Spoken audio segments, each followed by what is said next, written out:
Bonjour à tous et bienvenue sur Au mieux de ta forme, le podcast pour reprendre ta santé en main. Aujourd'hui, je vais lancer mon premier épisode d'une nouvelle série dont je n'ai pas encore le titre. Le concept, c'est quoi? C'est tout simplement de vous aider à manger plus simplement, mais surtout à avoir des solutions pratico-pratiques pour les personnes pressées, pour les personnes qui peut-être... Et puis surtout qui connaissent pas grand-chose. Hein. Et surtout qui connaissent pas grand-chose. Donc justement, dans cette série, j'aurai toujours Alex avec moi. Oui, Alex Viséo. Alex Viséo, pardon. Il y aura toujours Alex Viséo avec moi pour me poser des questions et justement aller droit au but et vous donner encore des idées concrètes pour mieux manger au quotidien.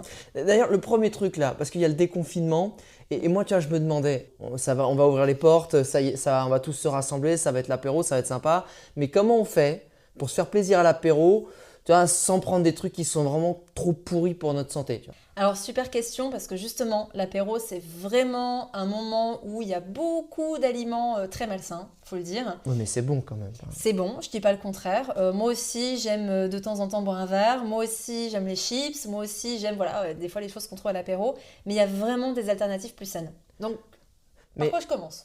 Moi, ce que je voudrais savoir déjà, c'est niveau alcool. Tu vois, on va attaquer dans le dur. Non, mais c'est important parce que c'est le premier truc quand tu vas dans un magasin que tu vas acheter. J'achète quoi comme picole? Et après, on se dit, bon, avec quoi j'accompagne ça? Donc, en gros, c'est quoi les alcools que tu recommandes et ceux que tu dis un peu à bannir hein, parce que c'est voilà, Très bien. Pique un peu. Alors déjà, côté alcool, très souvent, on pense à la bière. Oui. La bière, c'est quand même un truc assez commun. C'est l'apéro un peu léger, on va dire, pour commencer l'apéro. Donc là, j'aurais déjà tendance plutôt à conseiller une bière artisanale plutôt qu'une bière industrielle. Pourquoi? Tout simplement parce qu'en fait, les procédés de fabrication vont être différents et une bière industrielle, elle va être pasteurisée. C'est-à-dire que tous les bénéfices qu'on va retrouver dans la bière, notamment sa levure, qui est très riche en vitamine B par exemple, on va pouvoir les garder, ils seront préservés dans une bière artisanale, alors que ce ne sera pas le cas dans une bière industrielle. Alors, je comprends pas parce que je croyais que pasteuriser, c'était bien. Comme pour le lait, tout ça? Pas forcément. En fait, la pasteurisation, c'est surtout quelque chose qui est très bénéfique aux industriels. Ça leur permet d'avoir des gros stocks, de les garder très longtemps.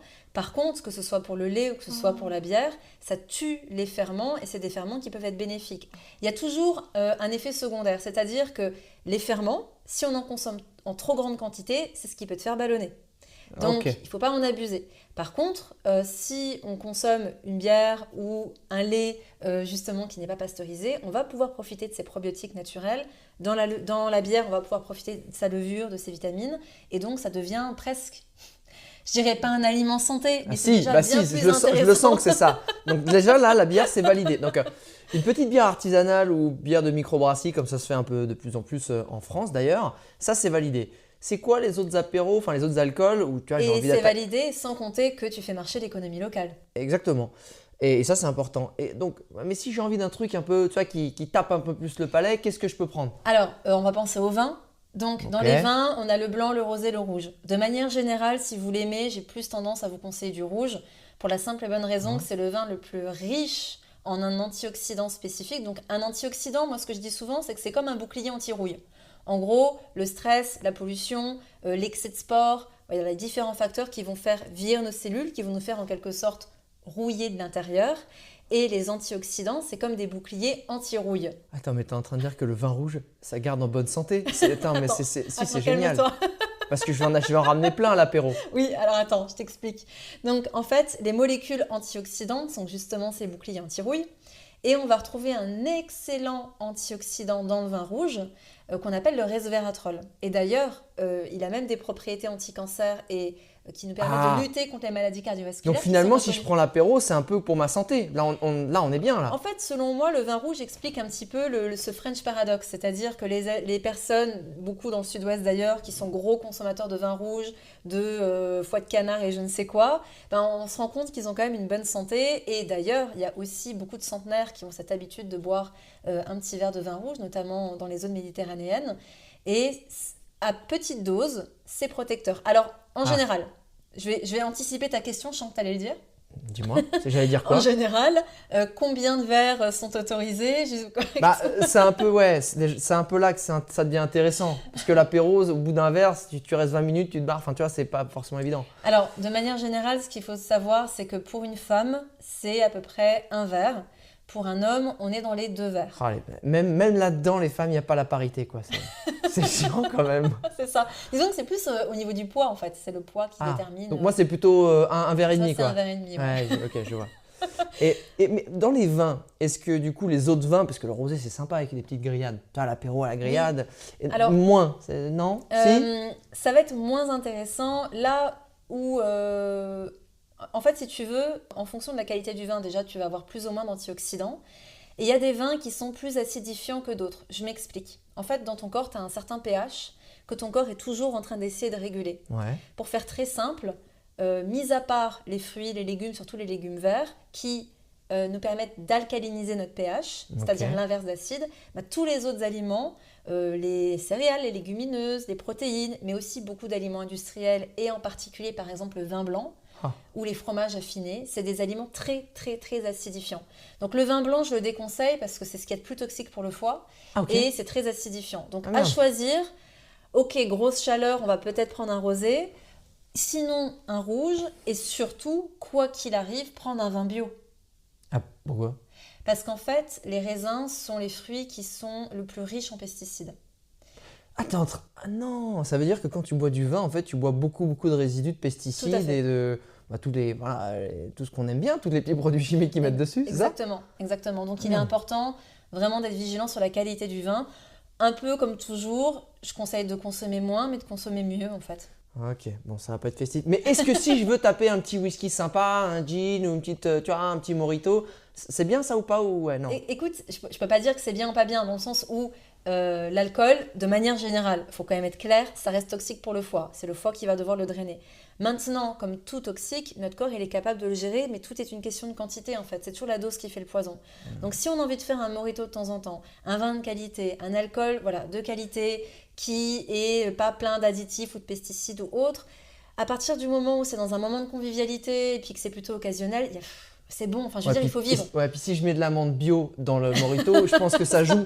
Et un sucre non raffiné, mais plutôt un sucre complet ou un sucre de coco, là, ça devient plus intéressant. Alors tu vois, finalement, on a balancé un peu le truc. Ok, ça c'est pour la picole. J'ai quand même une suggestion pour la picole, parce qu'on peut picoler sans alcool. Ouais. Non mais si c'est possible. On peut picoler sans alcool, mais surtout, on peut aussi se dire, au lieu d'attaquer direct dans le dur avec de l'alcool, tu peux te dire, je vais commencer tout doux avec un jus un peu stylé, avec une boisson sans alcool pour me mettre dans le bain et garder l'alcool pour la suite parce que ça permet de limiter un peu les quantités aussi. Je vais te dire que là, si j'arrive et je dis aux copains, attendez les mecs, avant de prendre une petite bouteille de bière, une bouteille de vin ou une bière, on attaque par un petit jus détox. Je suis pas sûr que je fasse bonne impression. Détrompe-toi parce que le nombre de fois où j'ai fait des apéros, j'ai servi ce jus que je vais te donner tout de suite, t'inquiète pas. Ce jus à mes potes, alors que pourtant c'est ils aiment bien boire, ils aiment bien l'alcool, ils aiment bien la bonne bouffe, etc. Tu les connais d'ailleurs. Oui. Ils étaient ravis. Et ce jus, c'est tout simplement... Alors, évidemment, ça c'est le jus déjà, on est dans un autre level. On n'est pas à juste acheter sa petite bouteille, on a une petite centrifugeuse à la maison, ça coûte pas très cher, une centrifugeuse et ça peut suffire. C'est quoi une centrifugeuse ? C'est une machine qui te permet d'extraire le jus des fruits et des légumes. Ah, juste le jus, c'est pas comme un mixeur qui fait des trucs à smoothie, des bordels. Ok. Exactement, c'est vraiment que le jus. Ça coûte combien ça ? Une centrifugeuse aujourd'hui pour 50 €, t'en as une. Ah ok, d'accord. Voilà. Okay. C'est différent d'un extracteur, l'extracteur c'est un peu un autre level. On n'est pas obligé de passer par un extracteur pour ça, mais en tout cas une centrifugeuse peut suffire. Et le gros avantage c'est qu'on peut se faire des jus maison. Donc là en l'occurrence ça peut être avec un fenouil, donc la recette que je te dis justement qui est très très bonne, c'est un fenouil, un ananas et des feuilles de menthe. Et le gros avantage, c'est qu'en plus d'être délicieux, c'est vraiment bon, et en plus d'être délicieux, ça va être digestif. C'est-à-dire que le fenouil, il va lutter contre les ballonnements, il va vraiment permettre une bonne santé digestive aussi. L'ananas... Quand tu dis des ballonnements, c'est prout ou pas? C'est ça? Non, mais je demande parce que j'essaie de comprendre. Des petits proutes, oui. C'est quand ça fait des bulles dans le ventre, c'est ça? En quelque sorte, voilà. Ok. Ou effectivement, si tu bois de la bière, c'est plutôt l'héros. Mais ok. Voilà. On est dans le glam là, les amis, c'est parti. Et on va avoir aussi l'ananas qui est très riche en bromélaïne. Donc c'est en fait une petite enzyme qui nous permet de mieux digérer les protéines. Donc, pour un apéro qui est quand même censé arriver avant un dîner, c'est pas mal d'avoir une boisson un peu digestive. Ok, très Voilà, bien. donc on peut avoir ça. Si jamais on n'a pas de centrifugeuse, si on ne veut pas se casser la tête, ça peut aussi être des eaux pétillantes dans lesquelles on va mettre du concombre, du jus de citron, des feuilles de C'est menthe, vrai que ça se fait de etc. plus en plus. C'est pas mal ça, c'est clair, ça reste un peu stylé quand Tout même. à fait. T'as Tu mets ça pas... dans une carafe un peu stylée en plus. Ouais, si, ok, très bien, ok, je valide. Bon, je vais Ok. tester, je vais voir l'impression que ça fait. Maintenant, pour la graille, à manger. Non, mais on picore, limite on a plus faim après un bon vrai apéro.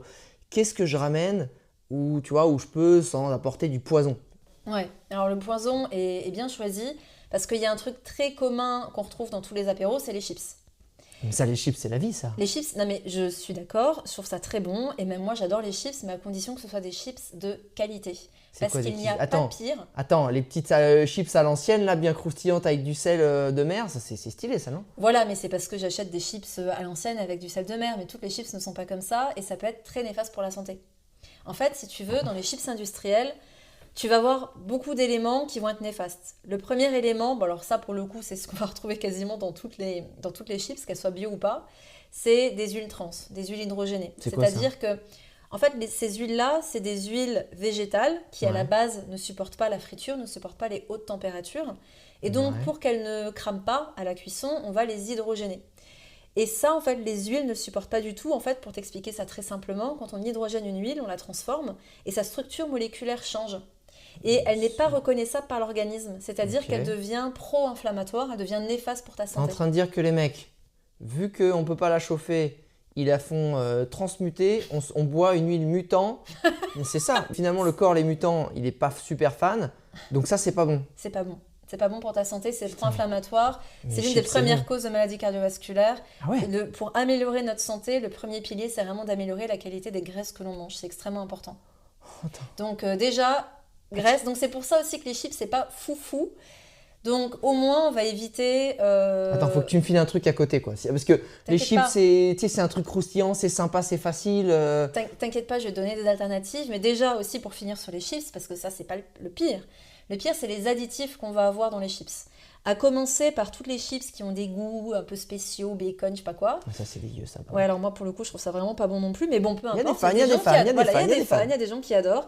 Ce qu'il faut savoir, c'est qu'on va très souvent avoir du glutamate monosodique. Alors, qu'est-ce que c'est que cette petite bête? Ouais, j'en sais rien, mais ça a l'air nul. Cette petite chose, en fait, est un puissant addictif et neurotoxique qui va avoir différents effets. Déjà, dans un premier temps, Neurotoxique. ouais, c'est-à-dire que c'est toxique pour tes neurones. Pourquoi ils mettent ça dans l'alimentation? Alors ça, c'est une très bonne question. En fait, moi encore aujourd'hui, je ne comprends pas pourquoi on laisse de telles molécules dans l'alimentation. Sachant que ça se sait, sachant que l'OMS le sait, sachant que l'OMS se bat contre ça, mais on laisse faire parce que c'est les Et ça industriels. vient dans mon apéro, les mecs. Et ça vient dans ton apéro. Donc en gros, tout ce qui est, on va dire, parfum, goût de synthèse, il y a des glutamates Alors, mutants là. le glutamate monosodique, c'est un additif qui est produit en tonnes dans le monde. 80% c'est pour le marché asiatique. Donc, d'ailleurs, c'est souvent cet additif qui donne ce qu'on appelle le syndrome du restaurant chinois. Parce que dans la restauration chinoise, dans la cuisine chinoise, on Ouais. utilise beaucoup cet additif. Donc des fois, quand tu sors des restaurants chinois, tu peux avoir des maux de tête, des démangeaisons, une sensation d'échauffement dans le corps, des pressions thoraciques. Ok. Ça, c'est à cause du glutamate monosodique. Et ça Parce va. qu'ils en utilisent en grande dose. Mais après, il va donc avoir un effet, on va dire, tonifiant. Il va te faire sécréter de la dopamine. Ah. Donc, tu as un effet excitant. Faut bien qu'il y ait un point positif quand même. Oui, mais le problème, c'est qu'en parallèle, ça peut tuer certains de tes neurones. Ça va activer la mort cellulaire. T'es en train de me dire que quand je mange des chips au poulet rôti, ça me rend con? En quelque sorte, oui. Ah putain. Et puis, ça désactive des récepteurs à la leptine. La leptine, c'est une hormone qui t'apporte de la satiété. Ok. Donc, tu as tout le temps la dalle, en fait. Tu as envie d'y retourner, tu es addictif. Ouais, clairement. Tu deviens Ouais, addictif. parce que moi, quand je mets la main dans le paquet de chips, je veux dire, j'ai du mal à m'arrêter. Ouais, bah Ok, voilà. alors qu'est-ce que je prends pour remplacer, tu vois, un truc sympa? Alors, le moindre mal, c'est déjà des chips au moins qui vont être sans additifs. Donc, on retourne le paquet et on se contente de choisir Chips une chips naturelles. avec voilà, pommes de terre, huile, sel. Ok. Ok, ça reste de la friture, mais encore une fois, c'est la dose qui fait le poison. Un apéro de temps en temps, on veut se faire des chips, c'est bon. Enfin, on va pas. Ah, ok. Ça casse pas trois pattes à un canard, quoi. Attends, mais je suis en train de me dire, au-delà des chips, tous les, tu sais, les trucs soufflés, là, les machins, les crackers, les bordels, Ah les... bah, c'est le même problème. les que les bretzels. chips. Ah oui, c'est le même. tu Non, vas les retrouver bretzels? mêmes. Les petits bâtonnets, là, comme Il- ça, qui craquent sous la dent? Il faut vraiment regarder les ingrédients parce qu'en Oh. fonction, tu peux aussi avoir des composants qui sont pas folichons. Non, il faut vraiment que tu me donnes un truc cool, là, parce que là, jusque-là, mon apéro, il est ruiné. Hein. Ouais. J'ai que de la picole. Hein. Alors, t'inquiète pas. Déjà, en termes d'alternatives, qu'est-ce qu'on va avoir pour l'apéro de manière générale? Donc, comme je te disais, si on dit chips, on va plutôt prendre des chips avec le moins d'ingrédients Ouais, possible. ok. Sel, huile, pommes de terre, on est bon. Ok. Ensuite, pour tout ce qui est cacahuètes, par exemple, on va plutôt privilégier... On peut ça? Bah, bien sûr qu'on peut. Bah, je sais pas, je me dis avec des trucs cacahuètes, Oui, on peut. ouais, cacahuètes, on peut. Alors d'ailleurs, cacahuètes, on dit souvent que ça contient de l'acide arachidonique parce qu'on pense arachide, ce qui est complètement faux. Ok. L'acide arachidonique, on en retrouve De toute dans les, façon, je dans les sais pas ce produits que c'est, animaux. moi, je comprends. Alors, t'as raison. C'est pas très grave. Alors, pour t'expliquer, l'acide arachidonique, c'est un type de graisse qui est pareil, un peu comme les graisses trans, pro-inflammatoires, mauvais pour ta santé. Mais il n'y en a pas dans les Il n'y cacahuètes. en a pas dans les cacahuètes. Donc les cacahuètes, je peux aller au supermarché, je me prends un paquet de cacahuètes, c'est bon. Oui, mais j'aurais tendance à te dire, prends des cacahuètes qui sont pas salées puis qui sont entières, que tu vas casser toi-même, pour 2 raisons. La première, c'est que tu vas en manger moins. Tu vas pas te jeter sur les cacahuètes et te bourrer de ça. C'est quand même très riche en oméga 6 et l'excès d'oméga 6, c'est pas bon non plus pour la santé. Ok. Et puis, c'est très très riche en sel, les cacahuètes industrielles que tu trouves comme ça déjà salées. C'est ça qui est bon. Et oui, mais le problème, c'est que c'est à la fois, il y a trop de sel, et en plus, c'est un sel qui est raffiné, donc déminéralisant, donc acidifiant. Donc l'alternative, c'est quoi?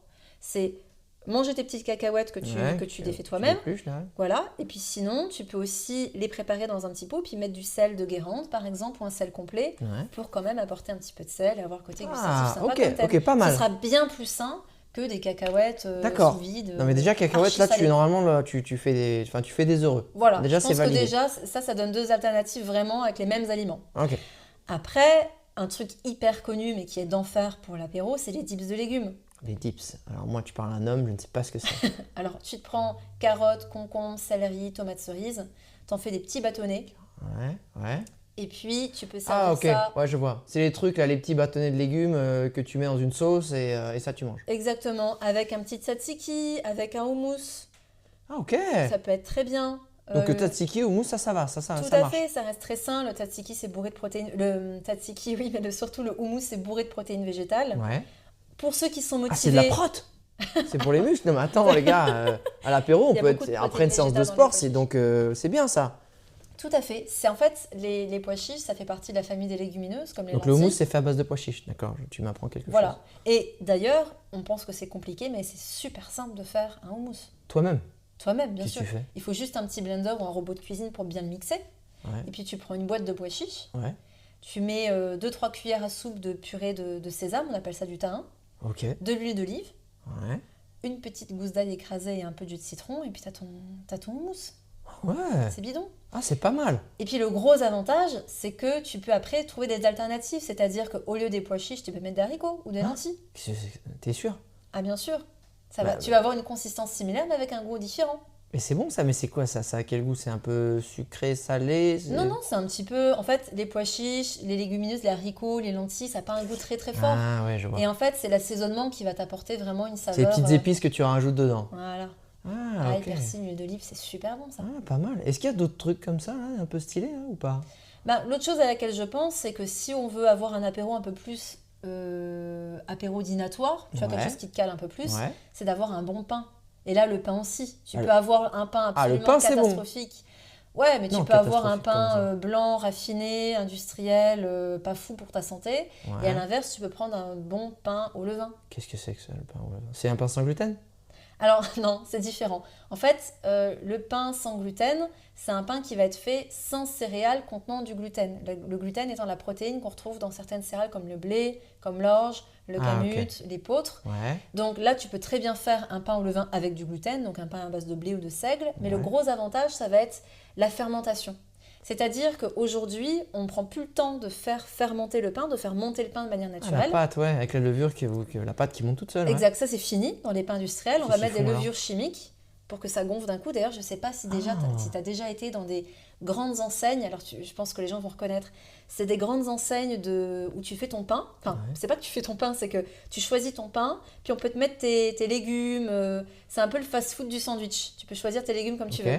Et en fait, quand tu vois les pains arriver, c'est des pains qui font la taille de mon doigt presque, Ouais. qui sont tout petits, minuscules, mais qui sont bourrés de levure chimique. Ouais. Et quand ça sort du four, Ouais. ton pain, il fait, je sais pas, il a fait x20 en taille. Mais Ah, merde. c'est que de la levure, c'est pas du tout nutritif, ça gonfle dans ton ventre, enfin, c'est extrêmement mauvais. Du coup, le pain, je demande, mais comment je trouve ça où, moi, le pain au levain? Alors, le pain au levain, tu le trouves dans certaines boulangeries, il suffit de le demander. Ah, il n'y en a pas au supermarché. Il y en a, moi j'en ai jamais vu en supermarché. Ok. En plus, des fois il y a un peu le piège parce que des fois on va dire pain au levain, mais ils vont mettre et de la levure et du levain. Ouais, ils font moitié-moitié. Ils font moitié-moitié. Il accélère, mais il laisse un peu faire. Et c'est dommage parce qu'en fait, ce qu'il faut savoir, c'est que dans les céréales, il y a toujours de l'acide phytique. Alors, en fait, l'acide phytique, c'est Il y a un un. paquet d'acide dans les aliments. Je sais C'est pas, ça n'a pas l'air stylé, franchement.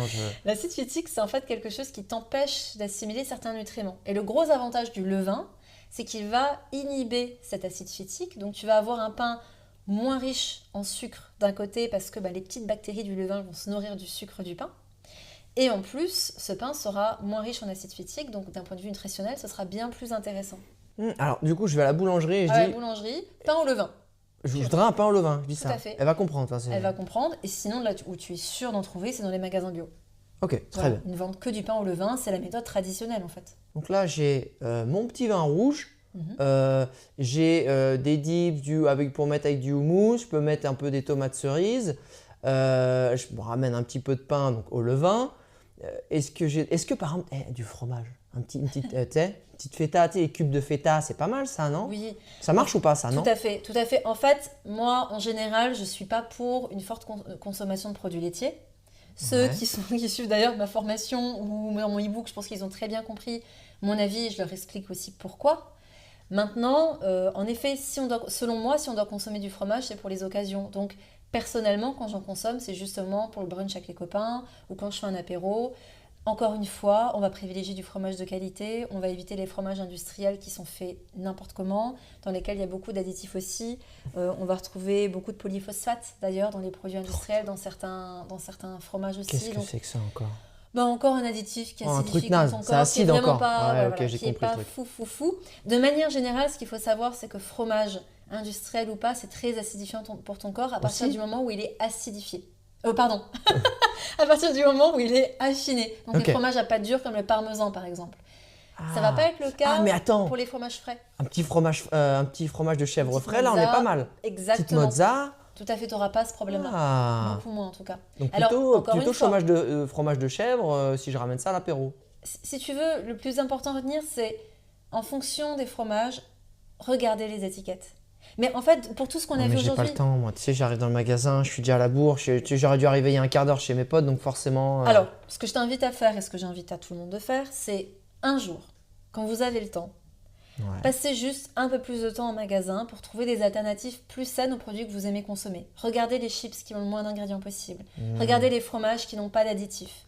Regardez les bières. Les bières, par exemple, les bières aujourd'hui qui sont mélangées avec de la tequila. Il n'y a pas de tequila dedans, c'est un arôme synthétique. Quoi? Ah bien sûr. Il n'y a Ça- pas de. Non. Il n'y a pas de tequila dedans, c'est un arôme synthétique. Et surtout, La DSP, il n'y a pas de. tu l'as dit. Non, mais attends, On a rien dit. on n'a rien dit, mais quand. Voilà, Bah, c'est bien pas fait pour leur gueule. Hein, Et puis attends. surtout, c'est beaucoup de sucre et ils mettent également du sirop de glucose. Le sirop de glucose, pardon, c'est quoi? C'est un sucre craqué, c'est-à-dire qu'en fait, on a extrait la molécule très riche en sucre d'une céréale. Ouais. Ça a un index glycémique très élevé, donc ça fait en fait monter ton taux de sucre au plafond. Ok. Donc c'est ce qui est pire. En fait, si vous voulez prendre du poids, surtout au niveau du ventre, et vous causez un prédiabète, buvez ce genre de boisson tous les soirs, et puis vous y allez. Oh Voilà. non, Donc voilà, donc c'est pour ça que je l'aimais bien. regardez les ingrédients. Comme ça, une fois que vous êtes au clair sur, ok, il n'y a pas besoin de le faire à chaque fois. Une fois qu'on sait ce qui est sain, moi aujourd'hui, si tu me dis, tu as 5 minutes pour aller dans tel magasin et acheter ce qu'il faut pour l'apéro, t'inquiète, je sais ce qu'il faut prendre. Parce que je connais les T'as repéré. alternatives. J'ai Ah, t'as repéré. repéré! Mais il Ah, faut... je vois, ok, non, mais t'es opérationnel, t'es préparé pour l'apéro, très bien. Exactement. Mais il faut peut-être une fois, juste prendre ce temps, regarder les alternatives. Et puis, du coup, après, par la suite, une fois que c'est fait, il n'y a plus besoin de le refaire. Bon, ben merci Lisa, je pense que je suis prêt pour mon petit apéro de déconfinement. Et en plus, j'aurai pas l'air con, et en plus, ils seront peut-être contents, et puis moi, j'aurai un petit apéro sympa. Du coup, pour le déconfinement, t'organises apéro? Allez, c'est parti. Génial. Super. Merci Alex. Merci Lisa, à la prochaine. À bientôt. Voilà les amis, j'espère que cette nouvelle série vous a plu. Dans tous les cas, que ce soit pour me partager votre commentaire ou pour m'indiquer peut-être des idées de titres pour cette série spéciale, vous pouvez me laisser un commentaire sur Apple Podcast. Vous pouvez également en profiter pour me laisser quelques étoiles si mon podcast vous plaît. Ou alors je vous donne rendez-vous sur mon compte Instagram avec le pseudo Lisa Salis Life, tout attaché en minuscule. Donc Life, L-I-F-E, au cas où. Et d'ailleurs, j'en profite pour vous rappeler que j'anime tous les lundis à 19h un live où je réponds aux questions de mes auditeurs sur Instagram. Et durant ce live d'ailleurs, j'offre à l'un de mes auditeurs mon e-book, mes 4 règles d'or pour retrouver santé et énergie. Donc n'hésitez pas à venir tenter votre chance. Et d'ici là, prenez bien soin de vous et bon apéro!